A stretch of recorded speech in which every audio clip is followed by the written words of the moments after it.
This is Mike Schmidt. I'd like to tell you about my friend David Montgomery.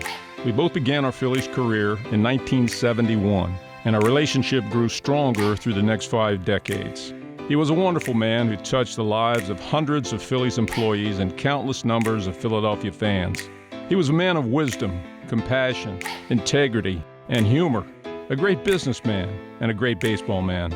For those who were lucky enough to have worked for him, there's one thread that runs through his entire tenure. First word that comes to mind is family. You will not find a nicer man than David. I sometimes looked at him as a father figure. It would be almost impossible to find someone that didn't think that David Montgomery was the best person in the world. You see people who duck away to go around the corner. David was not that guy. You saw him, he had that big infectious smile and he just wanted to hug you, and those little beady eyes, you know, when he was really happy.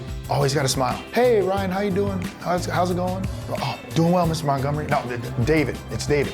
Mr. Montgomery's my dad. If I were to describe David Montgomery to someone, I would say that David's baseball accomplishments equally match his outstanding character. Extremely personable, fun, knowledgeable about every aspect of the game. He didn't care whether you were at the top of the pecking order or at the bottom. I don't know if there's a better person in that city that represented us, represented the Phillies, other than David. He really took the family part of being a Phillies family and brought it to life. David grew up in Roxborough and at a very young age developed a strong love for Phillies baseball. After graduating from the Wharton School of Business, he began his Phillies career with an entry-level position in the sales office in the brand-new Veterans Stadium. He made a great first impression. You can see how energetic he was, and he was going to go up the ladder real quick. I had known Dave since 1977 when I started as an intern here. We're sitting as a great example of his dedication to not only the organization, but to the city. His business acumen, leadership skills, and strong work ethic propelled him to the top of the organization.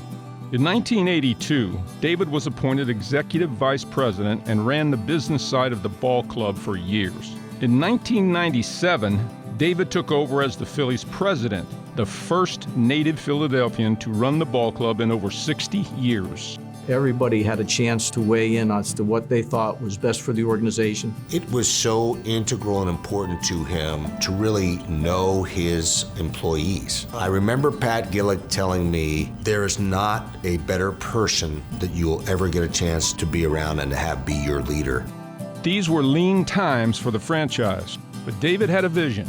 People were skeptical of the story that we were telling about what the limitations were at Veterans Stadium. But we told people when we get to the new ballpark, things will change. He wanted to have something here that just wasn't a facility for a baseball team to play in, but something that the entire city could be proud of. He would always say, when we get into this ballpark, when we get into a ballpark, a revenue-producing ballpark, we will have a payroll commensurate with our market size.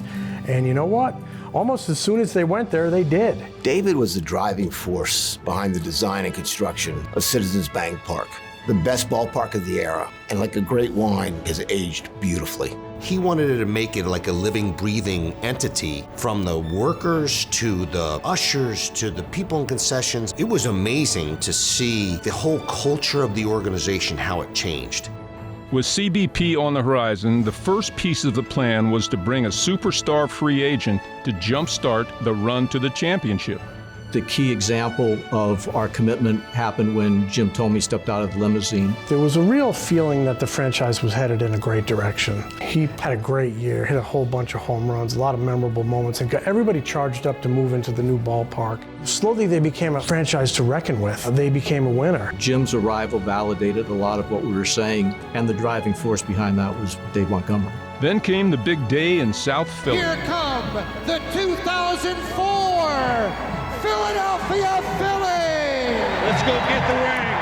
Out of here! Before long, the fruits of David's vision became a reality. It reignited the love affair between the fans and the city. It was obvious that David had a special bond with the players from that championship run. We knew that he expected us to give it our all. He put in the work to get the right players because it wasn't all about talent. It was all about who they are as people. He was very special. I learned an incredible amount of life experiences watching how he dealt with life. I think we forget what a great baseball man this guy was. 257 consecutive sellouts. I think of David Montgomery when I think of that. His influence extended beyond Broad and Pattison. It extended to Park Ave, where the commissioner's office is. He had more of a global impact in Major League Baseball. Very, very well respected. This is a guy that one day would be sitting and eating lunch with the interns, and the next day he'd be in New York playing a key role with Bud Selig as commissioner of baseball and Rob Manfred after that. Every commissioner had him on speed dial. They would call him for input about how the clubs might feel about certain things. He was extremely instrumental in a lot of the big decisions made by Major League Baseball. David had a lot to do with the work they did on television contracts. He was considered a scheduling guru by Bud Selig. It just says everything about David, the person he was when all these people in baseball looked up to him and revered him. I actually represented ownership at many of the ownership meetings. Fortunately, I had a chance to go there, and I interacted a lot with Dave Montgomery at that time. Enjoyed his company tremendously, extremely intelligent, knew the game inside and out. He was very influential in many of the decision-making processes during the game. There was rumors that he could possibly have been the next commissioner of baseball. Looking back at his knowledge and how much he loved the sport of baseball, I would have thought he would have been a great commissioner. And I can say without hesitation, I would not stand here as the commissioner of baseball were it not for Dave Montgomery. He felt it was important for us to give back to the city.